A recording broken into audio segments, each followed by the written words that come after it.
Bukod sa baha, problema rin ng mga taga Bacoor, Cavite ang supply ng kuryente. May live report na kasama nating si Bea Pila. Bea?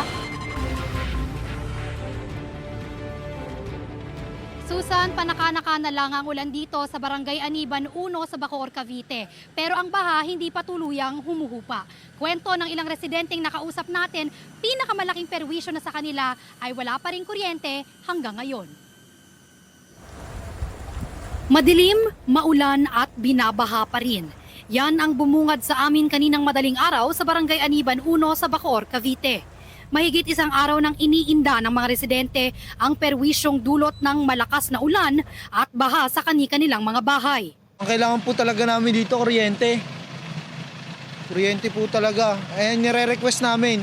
Kanina po kami tawag ng tawag. Si Nanay Janeline naman nilusong na ang baha kasama ang mga anak niya para mga ibang barangay muna habang wala pang kuryente sa kanilang bahay. Siyempre, apektado talaga. Mahirap pag walang kuryente. Siyempre, yun yung pangunahing kailangan ng mga tao. Naglakad muna kami paano. No choice naman kami.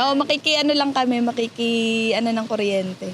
Bukod sa kuryente, apektado rin daw ng ulan at baha ang kanilang mga hanap buhay. Matumalon kasi walang pasahero sumasakay sa sobrang lalim ng tubig. Lagpas, upuan ng tubig kahapon. Yun po yung dulot ng baha dito sa amin. Parang natigil yung hanap buhay namin sa sidecar, paninda, tinda sa palengke, ganun.